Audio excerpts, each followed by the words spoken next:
nilipokuwa na baba yangu mlezi wangu nikasema, nilikuwa na wepesi kwa sababu watu nikifanya kazi nilikuwa najua anawajibika, iwe kwenye mamlaka ya kanisa, kwenye mamlaka ya shirika.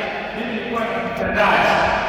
Sasa mimi nifanyeje? Ndio na wewe kama tunasikia kusoma leo niombee hiyo hekima, lakini naomba sana tuipende kanisa letu, tuipende parokia yetu, kwamba kila mmoja wetu kwa nafasi yake tuimiliki hii parokia.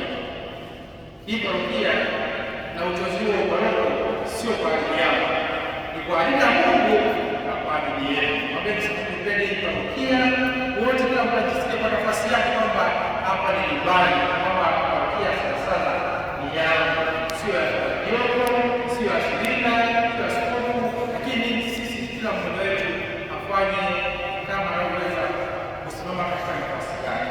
Na waahidi kwamba nitatenda kazi kwa kila mmoja, kwa sababu kazi ya Mungu, hata Yesu Biblia anasema kwamba Mungu anaishia kuwa wema na waovu.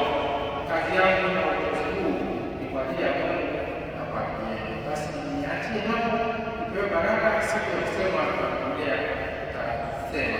Niwashukuru sana kwa kushangilia vile, inaonyesha kwamba upendo Mungu, lakini nataka basi msinishangilie leo na kuniacha kufanya kazi kwa yangu. Lakini nashukuru sana tangu nimekuja hapa, tangu paroko ametuacha, kumekuwa na ushirikiano